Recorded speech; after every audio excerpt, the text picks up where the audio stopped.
police station and touch it. It's a movie.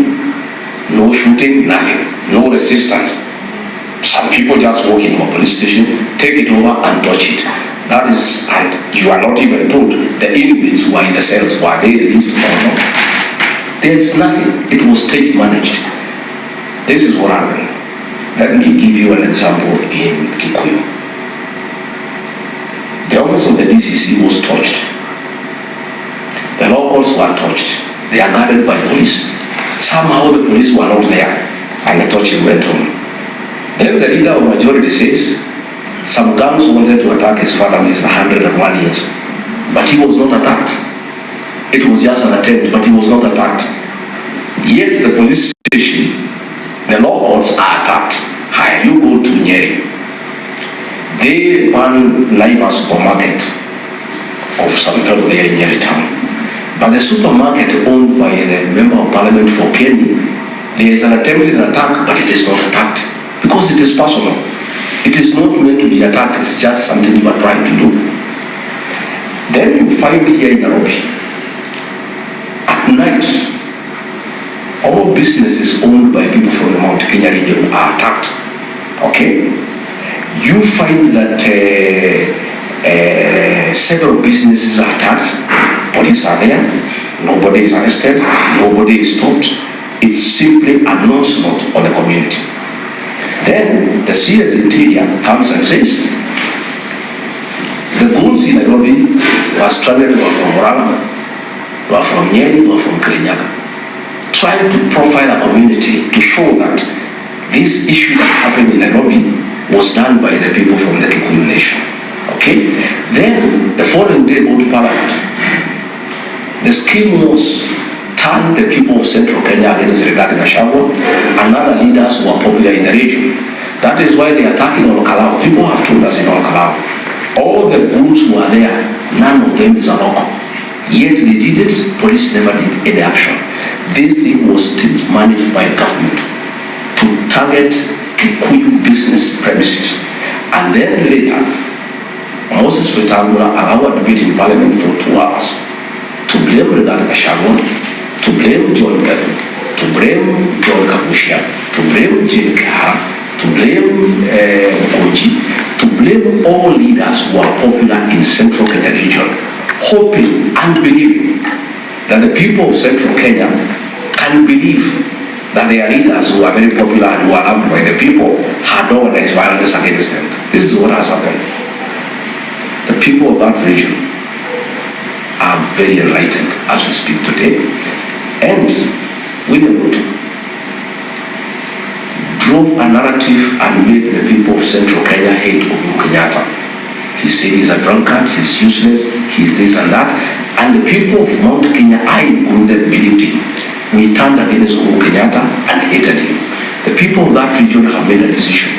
They will never hate their leader. They will never turn against their leader. They have seen through that scheme that was done on Wednesday to target their businesses and then try to blame their leaders. Yeah, you know, even though I'm trying to say today, Kipchumba Murkomen was telling DCI, go and arrest Gachagua, arrest Gakuya, arrest Major Dong, so that the Kikuyu people can believe that Gachagua and Major Dong and Gakuya are the ones who touched property belonging to the Kikuyu. The Kikuyu people are very intelligent. William Ruto, the people see through you. You came and called them. You turned them against their own son Uhuru Kenyatta. You are not going to do it again. This time they have seen through you. The government touched and raided businesses belonging to Kikuyu people on Wednesday deliberately under police guard,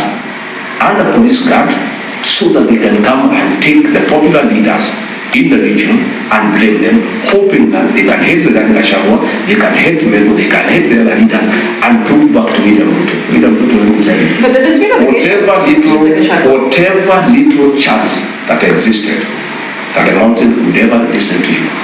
The events of Wednesday, of looting businesses owned by the Mount Kenya people, of touching them, of getting police to supervise the looting of their businesses, and then trying to blame their sons through parliament. That thing in parliament, it was a challenge because if Gachagua has broken the law, It is not Parliament to say. You know, if Meru has broken the law, it is not Parliament to say. It is not Parliament to ask police to take action. If Kimani Ichung'wah, his father, was to be attacked, does he go to cry in Parliament, or he goes and record a statement and say, Michelle or so and so came to attack my father?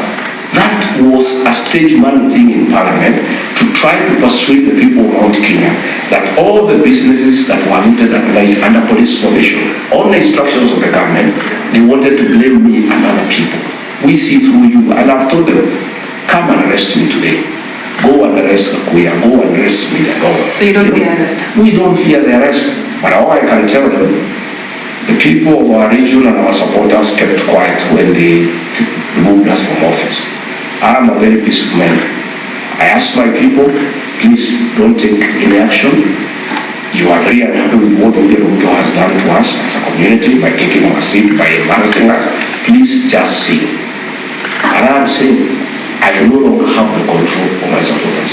They are angry, and any attempt to harm us, any attempt to intimidate us, will be dealt with by the people. I can tell you, the mood on the ground. From this, Mr. Gachagua. I want to tell you, you mentioned that this is a plot to alienate the Mount Kenya region, yes, like he did with Uhuru Kenyatta. Yes. What was your role in that? You led the campaign against Uhuru Kenyatta, including the attack. I have told you, William Ruto conned an entire community, I included. So I have owned it up. I have apologized to the community. But I was not alone. He called bishops, he called reverends, he called pastor, he called all of us. He cannot do it a second time. This whole thing on Wednesday was a scheme by William Ruto to touch businesses belonging to the Mount Kenya people, loot them, and then try to blame it on their leaders so that they can hate us. But you have the way they hated the whole Kenyatta. Yeah? But you have no evidence. Do you have evidence? That we have what evidence do you need, Michelle? These businesses were taught when police are watching. These policemen belong to the government. What other evidence do you need? I'm asking, since Wednesday, Michelle, how many goons have been arrested? Protesters in Kiruwe were arrested, 25 are taken to court. The goons who touched a supermarket in Kiruwe have not been arrested. The goons who touched things in here have not been arrested. The people who touched things here in Nairobi and looted, they have not been arrested because they cannot be arrested because they were sponsored by the government. And everybody knows. And I want to tell my friend, when you are in a hole, my brother, you stop digging. Don't dig deeper. You have persecuted our community. You have humiliated our community. You now have a scheme on how to destroy their businesses and try to blame their leaders, and then you want to persecute their leaders. The war you are starting with the mountain and the people of Kenya, you will not be able to control it. You go ahead and do what you want to do. Kipchumba Murkomen, you say you want to arrest me tonight, please just go ahead. I'm here, you know where I am. You don't even have to wait for this interview, you can come after this. But I want to tell you, the people have had enough. You know, this persecution of the community, this humiliation of the community is too much, you know, and I don't think it's going to happen again, and the people are not going to allow it because where it has reached now, it's just too much, you know. How do you organize goons to destroy businesses belonging to a community that voted you into office under police supervision? Let's talk about why there are protests on the streets to begin with, and what Kenyans are asking for is good governance, better governance at the end of the day. Gen Z are saying Ruto must go. Yes. That's what you are saying, Mr. Gachagua. But the president says that's your entire plan. Ruto must go. That you have no vision behind that. That's what What's your answer to him? President Ruto says we have no plan. We have a plan to send him home. It's a very important plan in the whole country. And then what? We have plans to restore the dignity of the patient. We have plans to restore the health systems. We have plans to restore the education system. We have planned to have justified taxation and proper utilization of collected taxes. But all those things we have plans to stop abductions. We have plans to stop examination killings. All those things, Michelle, cannot happen when William Ruto is in office because he's the one who has messed the country. All his plans are responsible for the shit we are in as a country, for the hole we are in as a country.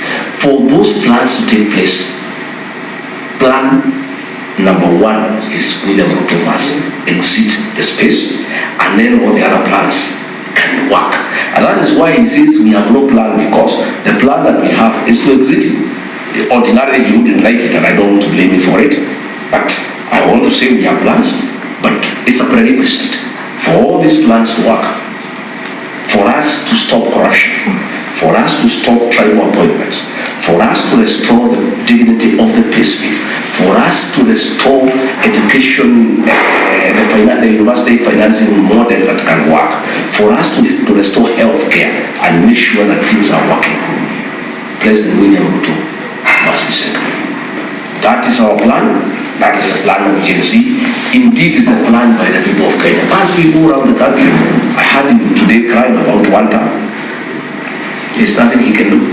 That is a crying call one time.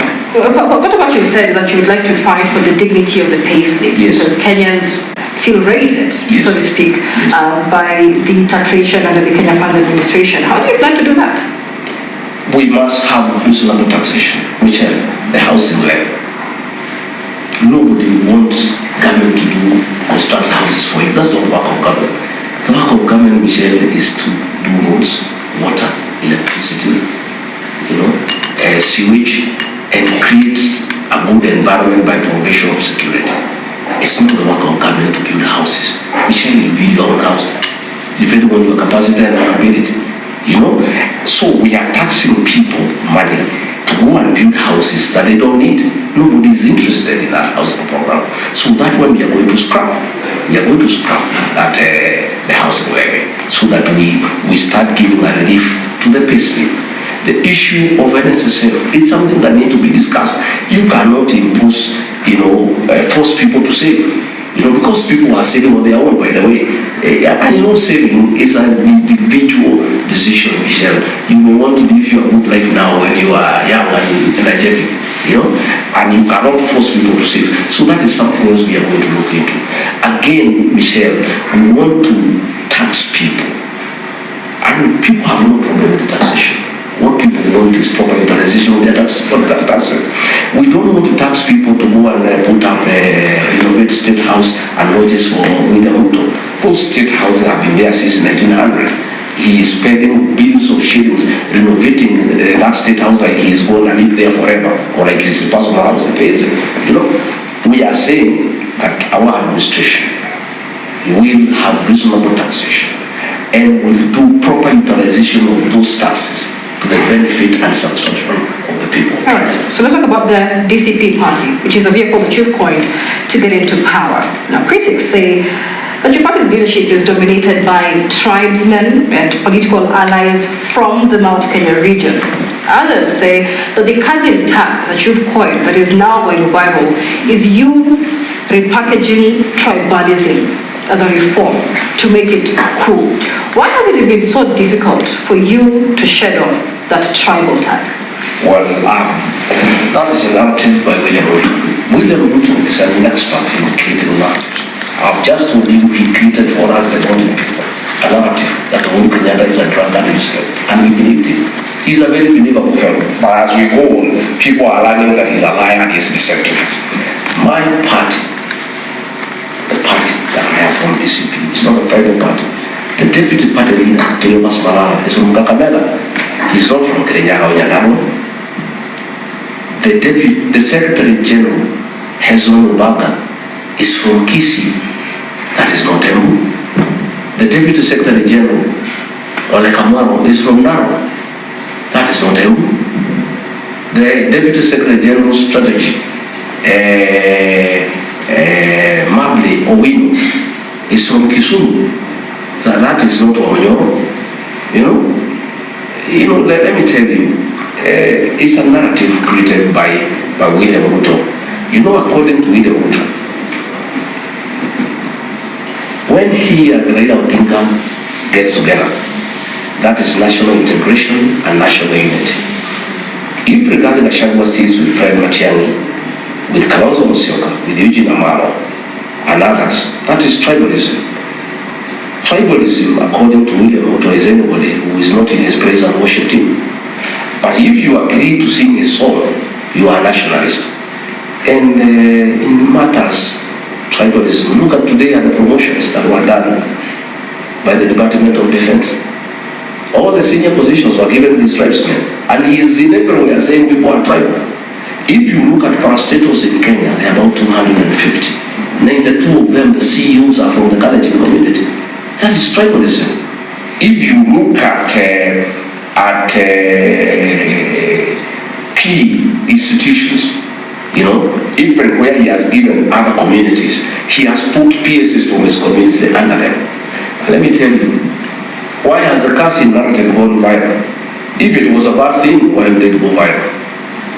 William Ruto cannot dictate to us how to refer to each other. I am looking for my family lineage. Yeah?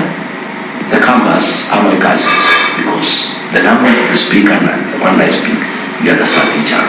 The Mijikenda are our cousins. The Kisis are our cousins. The Ruyas are our cousins. The Kurias are our cousins. The Masais are my in-laws. The Meru, the Embu are my brothers and sisters. William Ruto cannot dictate to me on how to relate to the family. And he should keep on family matters.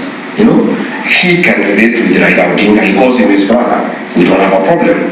The Luyas and Lus have been calling each other Chemeji. Nobody has ever had a problem. Let me tell you where the whole of this thing is. This annoyance. It's a place of the mountain in Kenyan politics. The mountain, because of their numbers, where they are, is a winning lot.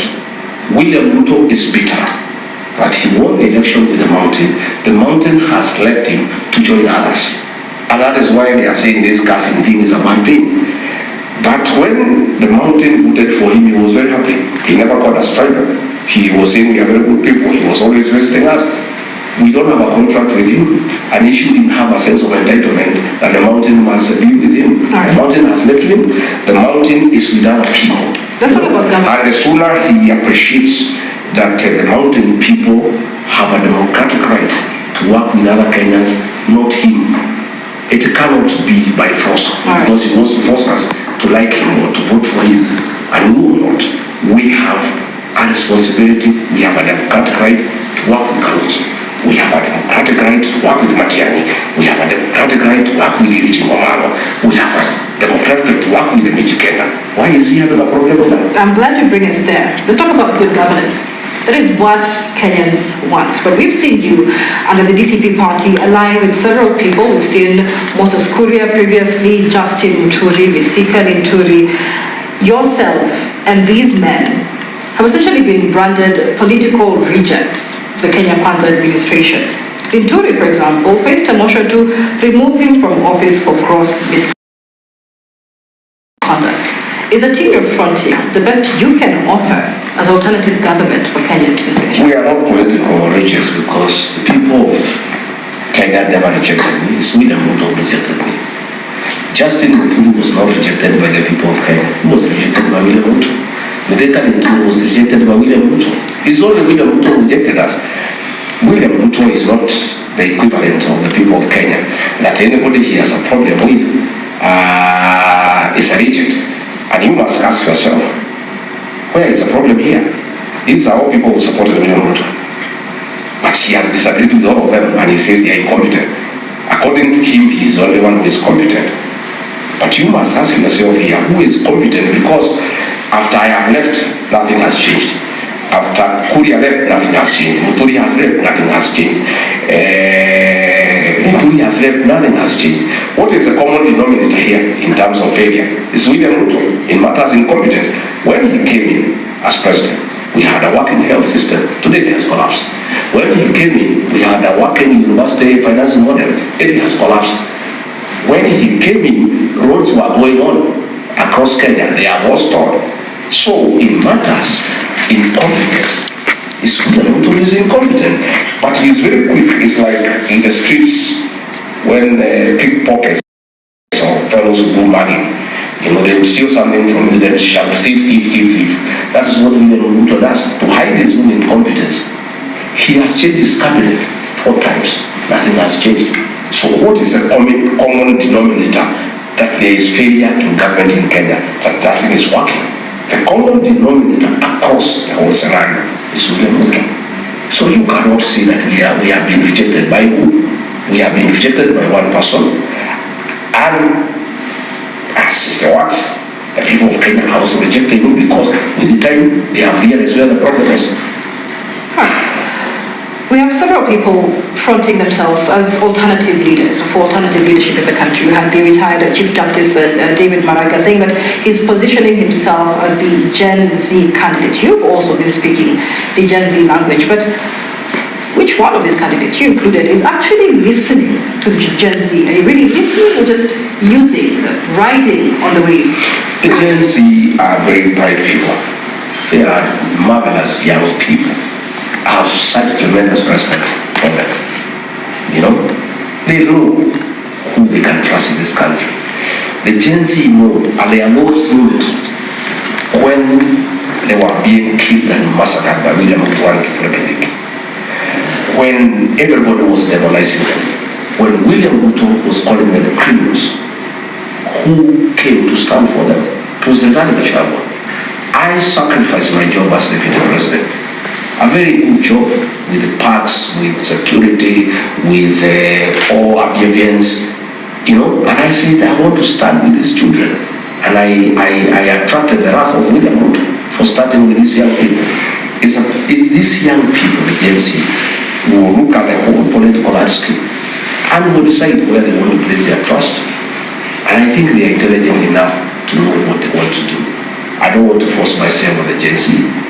All the time I'm being accused of funding them or financing them, you know. And what has happened is that the Gen Z have appreciated me and accepted me because I'm always being accused of being their leader, of being the one who is financing them, who is doing this and that. But all I have done is stand with them and stand for them, and I'll continue to do so. And I'm sorry, I'm told that they have taken away the security of Chief Justice David Maraga because of appearing to support the Gen Zs. That is how petty this administration is. That is Kipchumba Murkomen. If somebody is seen in the streets, except, you know, it's democracy. Going to show solidarity with the agencies is part of our democracy. Now, taking away the security of David Maraga because he was in the streets, you know, it's a lot of, it's pettiness. It's very petty, you know. It's unacceptable, I must tell you, Michelle. All right. You mentioned several things. Once you said that you're actually glad you got impeached at some point to avoid going down with President William Ruto. Now that you've been impeached, you didn't speak up then. Can you speak up now? For example, who Mr. Gachagua ordered the invasion into Uhuru Kenyatta's family when you were DP? Let me tell you, Michelle, in a very simple matter. Matters of a retired president, nobody lesser than the person of the president can make a decision about their lives. Okay? There is nobody who can withdraw the security of Uhuru Kenyatta without asking William Ruto. There is nobody who can touch his father without asking William Ruto. It's as short as that.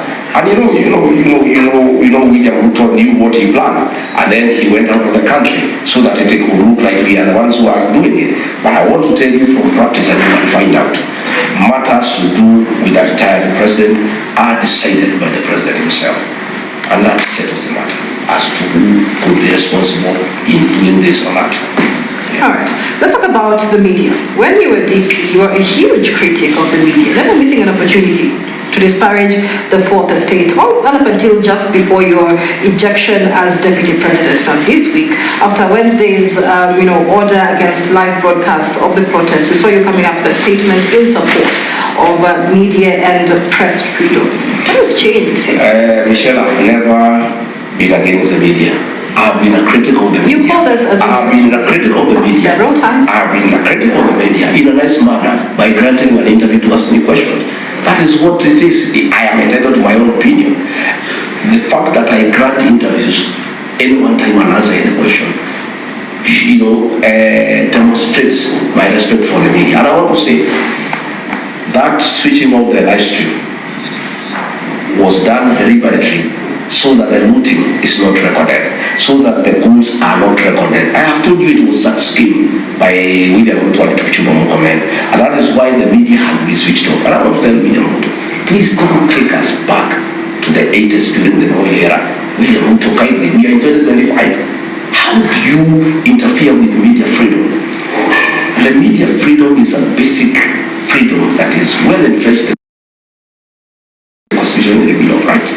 And for you even to change it across in the Bill of Rights, Michelle, you must go for a referendum. And again, William Ruto is taking us back to torture. You have seen somebody being tortured in police station. What was happening in Nyayo House, the torture chambers? William Ruto, you are PhD holder. You simply cannot take us to what President Moi was doing in the 80s. You know, this is 2025. And I want to say, and I really want to empathize with the media, we are very sorry about what happened. That should never happen. You know, the hallmark of any democracy is the freedom of the media. Media freedom is absolutely important because Kenyans are entitled to information, you know, and I have told you why the live stream was switched off, yeah, so that nobody can capture those images of what was happening.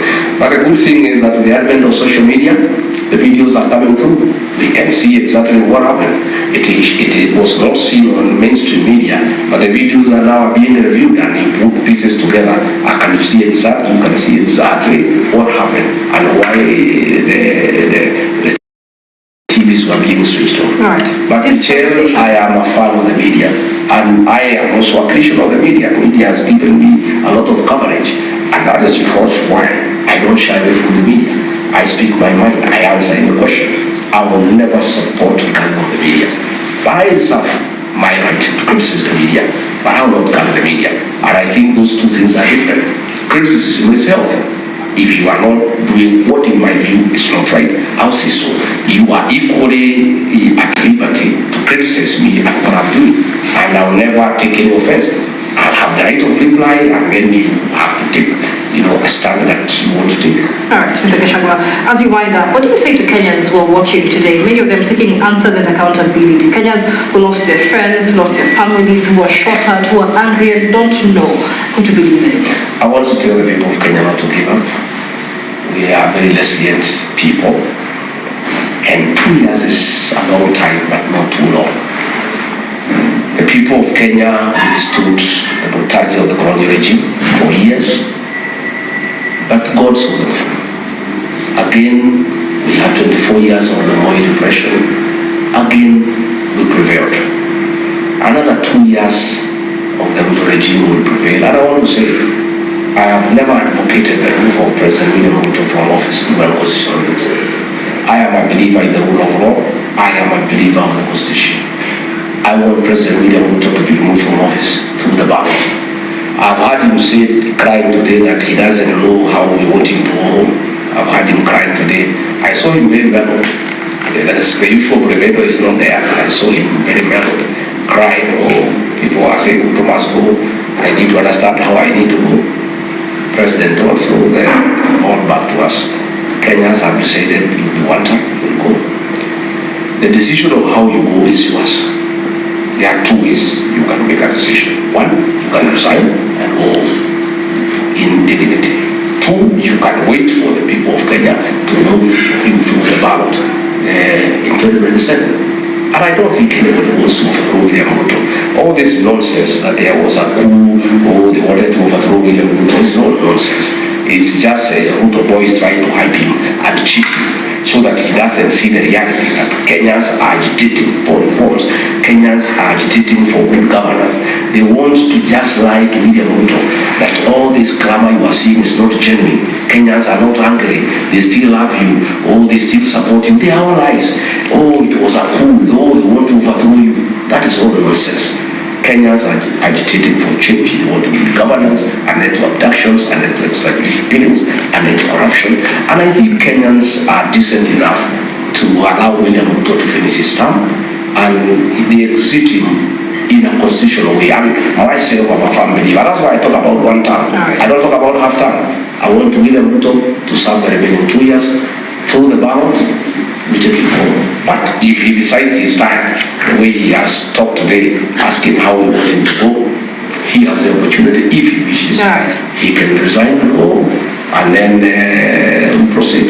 Mr. Gachagua, that's all the time we have today. Thank you so much for your time and for speaking to NTV tonight. That is Gachagua, former Deputy President and DCP party leader, speaking to us about who was responsible for the chaos witnessed during the June 25th protests this week. Many thanks for watching tonight.